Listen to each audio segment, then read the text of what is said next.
I caught up with Kelly Payne in Greenville on Monday and asked Kelly why she would like to be superintendent of education. I see our Constitution being undermined in the school system and in our classrooms. I also am deeply concerned about the direction our country is headed. I see that we're in danger of losing a republic. I see too much politics in education, and I don't believe that we are truly measuring student achievement. Why do you feel like you're uniquely qualified to be in this position? Not only am I a mother of 3 children, I'm a current classroom teacher. Every day I look out into the eyes of my students and I know what they need. I also know what the concerns are of parents, and I think that I'm uniquely qualified to make sure that these needs are being met.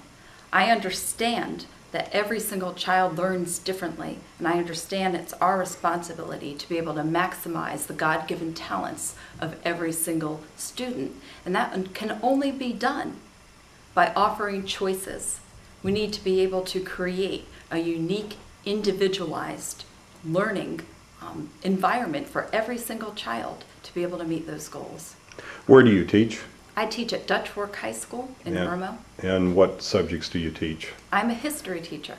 Can you tell me something about your history class? I've seen it on Facebook, and it just seems like it's kind of not your typical high school history class. What do you do special? I started a unique group called the IT Kids, where my kids are with it and they understand what the current issues are going on, not just nationally, but also in our state, which is very important. Being that state revenues have been down and that we have had less resources to work with, and understanding that throwing more money is not always the solution, I came up with an outside-of-the-box solution to engage our kids and to bring in talent into the classroom. Started inviting guest speakers, top elected officials, people that have been experts in their field or area of study to teach the kids. It's a class like this that we need to extend to all different types of courses, and we need to really start forming collaborative relationships with business and industry, nonprofits. We all need to come together and put in what we do best, and that is offering our talents to our children. Students ask questions of them, and what kind of questions do the officials get? My students also are very, I think, in tune with types of questions that need to be asked. I've taught my kids not what to think, but how to think. They also understand the importance of having a healthy debate. Oftentimes they are debating with people that have very divergent points of view, but the number one thing that we come back to is civil discourse. My students truly know what it means to respect other people and how to ask thoughtful questions. The kids dubbed the term Den of Payne. In fact, my kids designed our very first t-shirt, also taught them a little bit about marketing and fundraising. So it's one of those catchy little phrases coming into the Den of Payne. It really should be the Den of the IT Kids.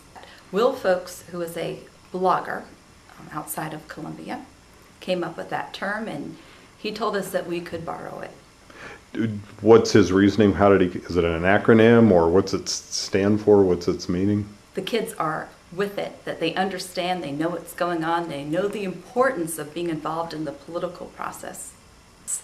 What I've done is created an environment where kids can learn about both sides of the aisle, whether they're learning about things that typically tend to be Republican or Democratic. The point is this: the kids are learning how to think. I'm teaching them not what to think, but how to think. They learn how to analyze public policy issues. They learn how to form an opinion, and then they are free to express the opinion outside of the classroom. A couple things that my kids have been involved in are just good government issues. They've been very involved in the transparency initiatives, whether it's recorded voting, writing letters to the editor, having an op-ed published last year in the state paper. My kids also took an interest in financial transparency. They were involved in 2 parts of this project. My kids got to meet with our local mayor and town administrator and ask them to open up their records and let the sunshine in. And they got the very first municipality of the town of Irmo to post their records online. My kids even took further interest in getting the school districts to post their spending. This was passed as a state law, and July of this year, every single record from every district will be online. The IT Kids had a direct involvement with this. And again, it goes back to not teaching kids what to think, but how to think, helping them identify what are good practices of government.